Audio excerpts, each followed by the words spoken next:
It's sometime in the 1940s. A medical technician named Naokata Ishibashi is on duty in a secret research facility just outside Harbin in northern China.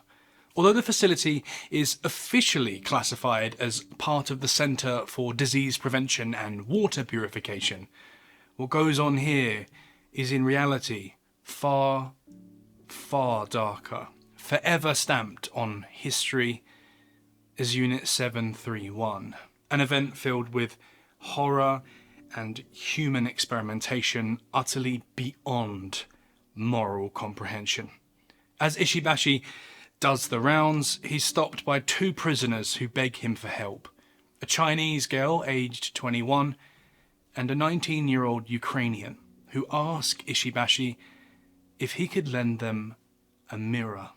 They explain to him that since they've been imprisoned within the unit, they haven't had the opportunity to see their own faces, and they want to know if they'd still be able to recognize themselves after the weeks of malnutrition, disease, violence, and fear. It's a painfully human request from individuals that Ishibashi has been taught to see as simple subjects for medical tests. As a matter of fact, in the unit's official records, every prisoner in the camp is referred to as Maruta, the Japanese word for a log. This euphemism even goes so far as to call the girls' accommodation the log cabin. And as for the girls themselves, they're known individually by just a 3-digit number, their names being taken from them the moment they entered. But here they both are, one from China, one from Ukraine, both determined to remind themselves of their own identity, risking the most unimaginable torture possible, just to take that very human act of looking at one's own face in the mirror before one dies. Moved by this request, Ishibashi gives the girls a mirror, which he has to meticulously sneak through a hole in the cell door. And for good reason. He's been told anyone showing kindness to the subjects would be brutally punished, and by now, he has seen enough brutality firsthand to believe it. We don't know what the girls saw in their reflection, but we know what happened next, because 40 years later in 1981, this same Naokata Ishibashi would give public testimony to a war crime tribunal in Tokyo. To use his exact words, "I gave them that mirror, but I couldn't save them. They died horribly, like so many others. I still remember their voices." Later on, Ishibashi would find out exactly how the girls had perished when he overheard colleagues discussing a medical experiment in which they'd cut into the two girls whilst still alive, one Ukrainian and one Chinese. Ishibashi said to the tribunal, "Later, I learned that both of them had been vivisected. They were used for experiments and died on the operating table." They were one of at least 400,000 people who died as a result of what happened here. This is the story of Unit 731, and fair warning, this opening chapter is the most uplifting part of what we'll cover today. Although it's absolutely tragic and horrific, there is at least some sense of shared humanity and compassion in Ishibashi's testimony.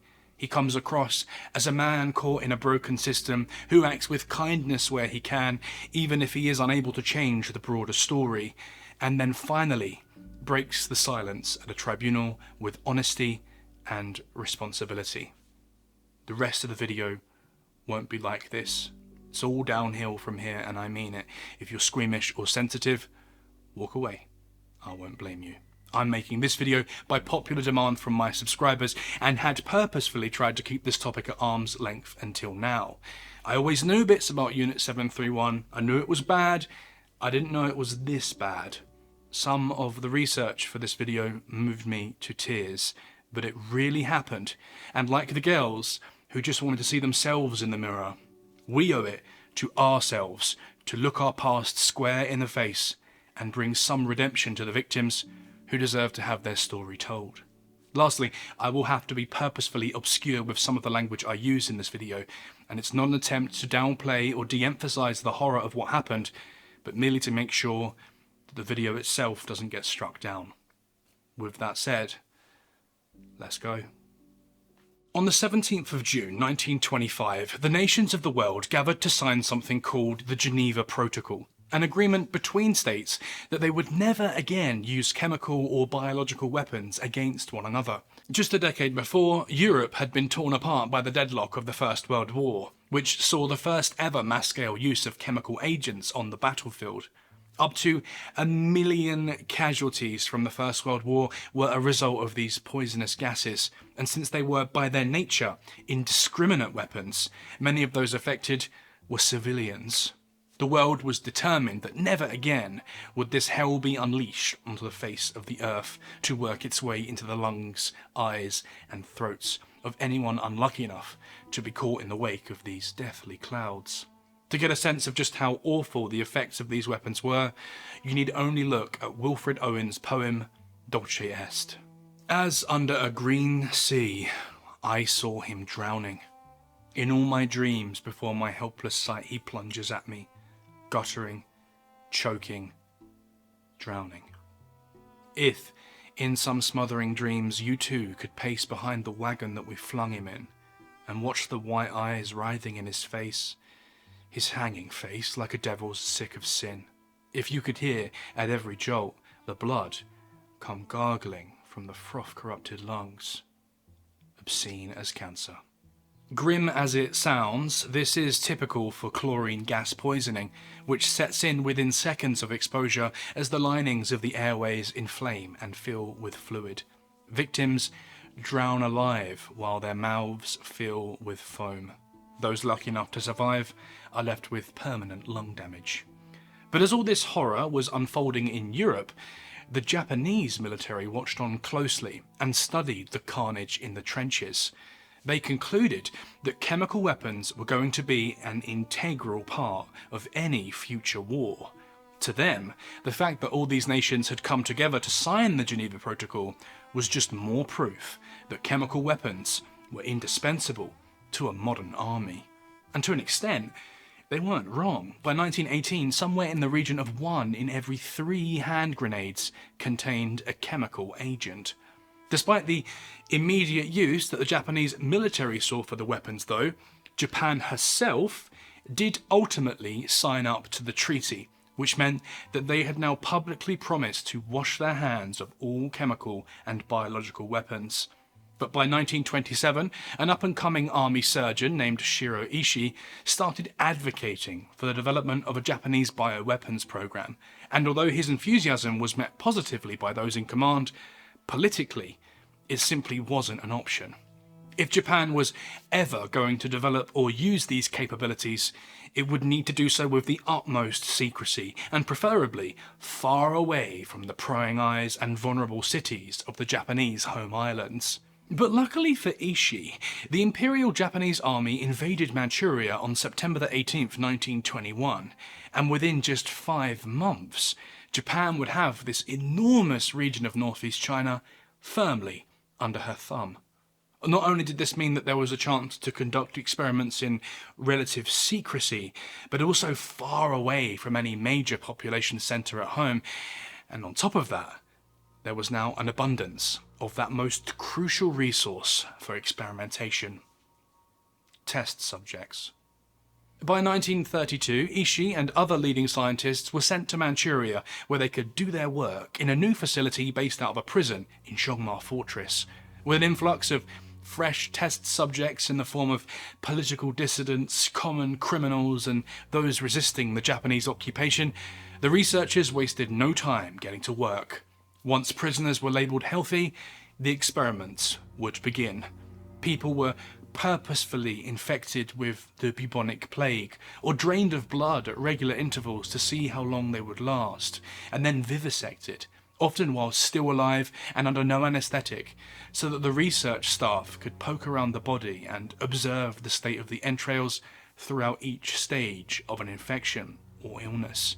However, what Zhongma Fortress may have had in horror, it lacked in security. In 1934, there was a prison break, and in 1935, an explosion erupted within the facility. Fearing that escaped prisoners might spread the word of what was going on behind these walls, the base was closed down. But Imperial Japan wasn't giving up. In fact, they were just getting started. A brand new facility was constructed, much larger, and this time around 25 kilometers south of Harbin, allowing for extra prisoners and extra security. And who better to lead this new research centre than the bioweapons enthusiast Shiro Ishii, who has recently enjoyed a promotion to senior army surgeon after his 3 years of diligent work in Jongma Base. It is at this stage that things go from bad to worse. And remember, this torment would go on for 9 years. Most of the prisoners who suffered in Unit 731 would have been sent there more or less arbitrarily, the majority of which were Chinese civilians under occupation or prisoners of war who surrendered whilst resisting the Japanese invasion. A sizable portion of Russians would also fall victim, and even some European and American souls would meet their ends here. When the prisoners arrived at the facility, they would be driven through the gates in a blacked out car, and then once processed, would be led into a tunnel which would take them from the innocent-looking facade into the actual quarters, where they could be privately subjected to the most unspeakable fates, all under the innocent guise of disease prevention. Names were replaced with numbers, men and women were divided into separate quarters. At first, Unit 731 restricted itself purely to research around biological warfare, intentionally infecting victims with all manner of diseases, including the plague, typhoid, dysentery, anthrax, even venereal diseases like syphilis and gonorrhea, which will come up in more detail later. Most of the time, these would be injected directly into the victims under the guise of a vaccination, and then the subjects would be examined as they declined in health, often, as we said, being vivisected alive and then discarded once the researchers had the information they needed. One surgeon at the unit anonymously testified to the New York Times about a vivisection involving a man who had been deliberately infected with the plague. To quote, "The fellow knew that it was over for him, and so he didn't struggle when they led him into the room and tied him down. But when I picked up the scalpel, that's when he began screaming. I cut him open from the chest to the stomach, and he screamed terribly, and his face was all twisted in agony. He made this unimaginable sound. He was screaming so horribly. But then finally he stopped. This was all in a day's work for the surgeons, but it really left an impression on me, because it was my first time." Horrific as all this is, it wouldn't take long before Ishii and the other staff at the facility started to go beyond their officially sanctioned research and move into other areas of investigation. Conventional weapons testing became a staple part of the research, with prisoners being arranged in concentric rings around a live grenade to see at what range the blast would be lethal, what would cause a severe wound, or what would be survivable. Those who did survive with serious wounds would then be treated so that the medical staff could hone their battlefield medicine and come up with new techniques to deal with limbs blown off, organs peppered with shrapnel, or skin burned to crisp. Similar experiments would also be conducted with flamethrowers, chemical bombs, lining up prisoners behind one another and firing directly into them with pistols or rifles to measure bullet penetration, and 100 other such cruelties that I'll leave you to imagine. By the 1940s, the research on biological weapons had advanced to the stage where Shiro Ishii and the others within the facility were confident that they had found a way to turn the horror of biological warfare from a theoretical possibility to an actual reality, and started conducting experiments outside the unit and onto the surrounding population. One particularly renowned field trial was the attack on Chengde in 1941, which led to approximately 10,000 casualties and 1,700 deaths from cholera. Over the course of the war, a further 11 Chinese cities were attacked in this way, as poisoned candy was handed out to starving children, infected clothing was distributed to impoverished locals, plague fleas encased in porcelain bombs were scattered over households, and contaminated supplies were left free in town centres. An estimated 400,000 Chinese civilians died as their communities were ripped apart by plague, anthrax, typhoid, or cholera. Meanwhile, the researchers at the base benefit from this horror show in unexpected ways. Published research starts to appear in peer-reviewed journals detailing the effects of X disease in Y conditions. Doctors and medical students around the world would be consuming this monstrous output of scientific inquiry, painfully unaware of the human cost behind the data, since the researchers had published their findings under the guise that it had been performed on long-tailed primates or Manchurian monkeys. But while things go swimmingly for the research staff, treatment within Unit 731 would continue to worsen for the inmates, as all pretense of scientific investigation gives way to macabre fascination and inhuman cruelty. Inmates were subjected to dual amputations before having the limbs reattached back to front or on the wrong side of the body. In one case, someone's torso was cut open, the stomach was removed, and the intestines were reattached directly to the esophagus, all without anaesthetic, and all just to see what would happen. Another man who would go on to testify to what happened, this time a professor at Kyoto University named Nakagawa Yonezo, said the following: "Some of the experiments had nothing to do with advancing the capability of germ warfare or medicine. There is such a thing as professional curiosity. What would happen if we did such and such? What medical purpose was served by performing and studying beheadings? None at all. That was just playing around. Professional people, too, like to play." To this end, thousands more would be treated as though they were mere resources to be used and discarded, with brutal violence being a constant threat for anybody who tried to resist or avoid being a test subject. And all the while, the morbid curiosity of the staff became more and more insatiable. For the head honcho of all of this, Shiro Ishii, the value of life declines well below anything that we could recognize as human. The historian Sheldon Harris tells us that if Ishii or one of his co-workers wanted to do research on the human brain, then they would order the guards to find them a useful sample.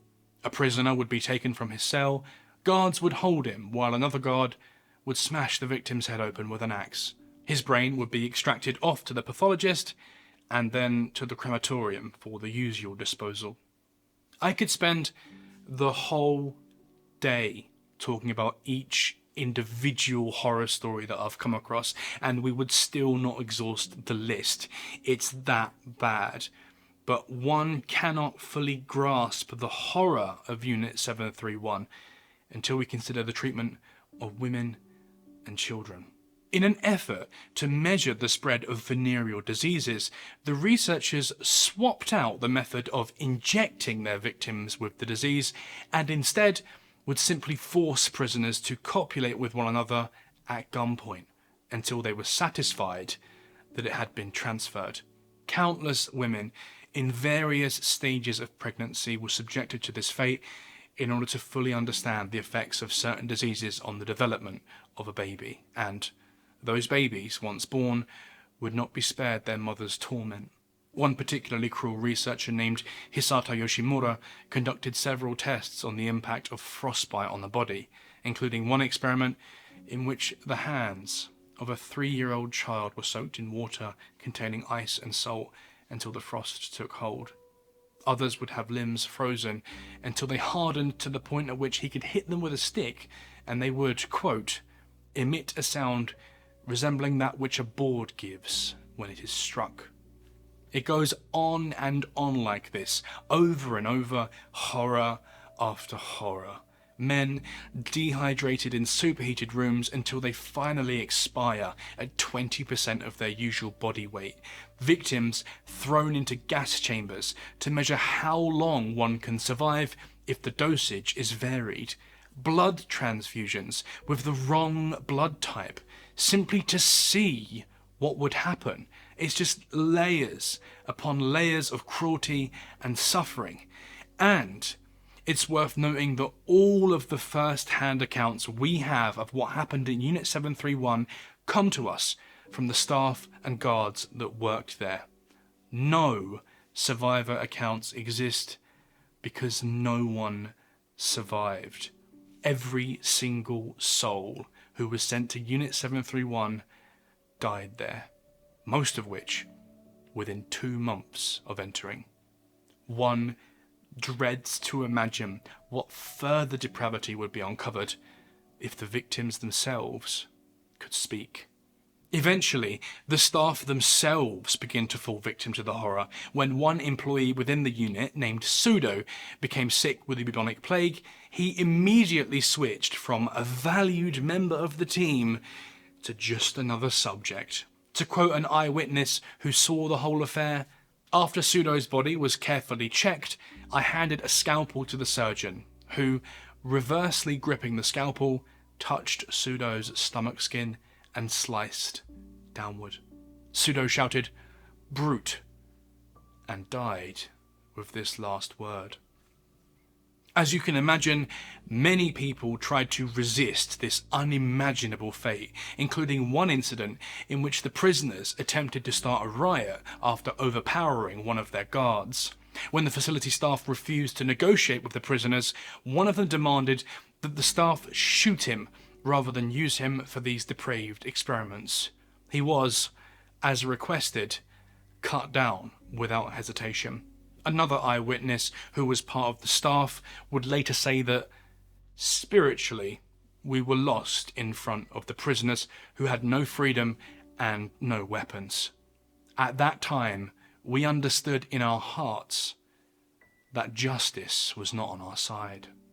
And by 1945, 9 years and countless souls after the experiments had begun, that opportunity for justice came knocking when Japan surrendered, officially ending the Second World War and finally opening up the process of trying leaders in the Japanese military for their war crimes. In a desperate attempt to hide their sins, the entire research facility staff began to shred all of their paperwork, burn any and all evidence, and execute every remaining prisoner before finally fleeing back to the homeland. The cover-up didn't work. Shiro Ishii was arrested by the United States during its occupation of Japan, and Ishii would finally face his judgment at the 1946 Japanese war crimes prosecution before the Tokyo Tribunal. But tragically, he was able to negotiate a deal with the US. In exchange for complete and utter immunity, he would promise to share the full details of the research with the United States. Despite the fact that much of this research had been lost in the attempt to destroy evidence, the US took the deal, and Shiro Ishii would live another 14 years as a free man, never facing justice for his actions and dying peacefully in his bed in 1959 at 67 years of age and immensely wealthy, having not, even for a moment, shown an ounce of contrition, regret, or guilt. To add insult to injury, this supposedly invaluable research data turned out to be useless. When American scientists scoured through the logs, what they found was miles behind the US research and was of little to no significance. Tens of thousands of people had been subjected to the most unthinkable ends for absolutely nothing. And a known monster was allowed to walk free in exchange for information that was of no use to anyone. Unit 731 showed us practically nothing about medicine, chemical weapons, or the limits of the human body. The only truth it released is the limitless capacity we have for the most extreme cruelty and sadism. As for the rest of the scientists, many of those also never faced justice, and there was a similar deal struck with a handful of Japanese scientists who managed to find themselves on trial by the USSR, although some did receive several years of hard labour. This is hardly a fitting sentence, but at least it was something. Ironically, the Soviet Union would later go on to build a biological weapons facility in Sverdlovsk using documentation that was acquired from the staff at Unit 731. This facility would go on to kill at least 68 people during an incident in the 1970s in which anthrax was accidentally exposed to the general population. Within Japan itself, the government has been extremely reluctant to accept responsibility for what happened.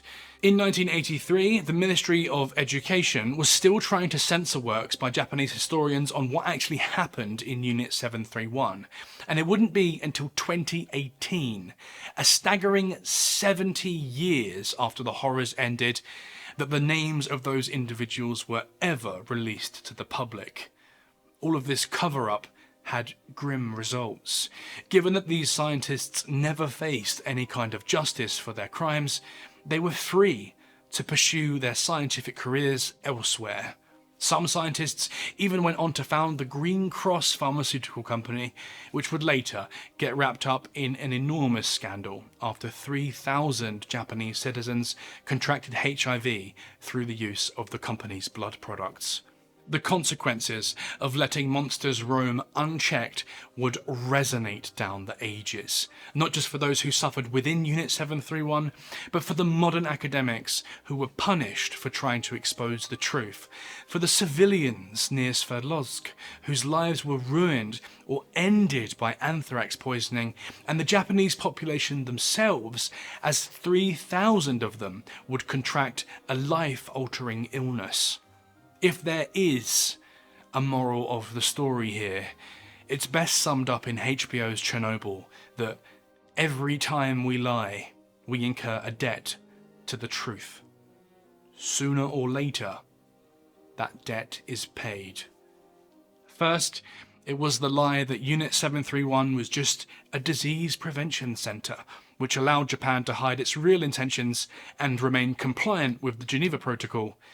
This lie costed the lives of at least 10,000 prisoners within the unit itself and hundreds of thousands of people outside who were used as guinea pigs for biological war tests. Then it was the lie that it never happened, which allowed those same monsters to walk among us and ruin more lives, having never once faced justice in theirs.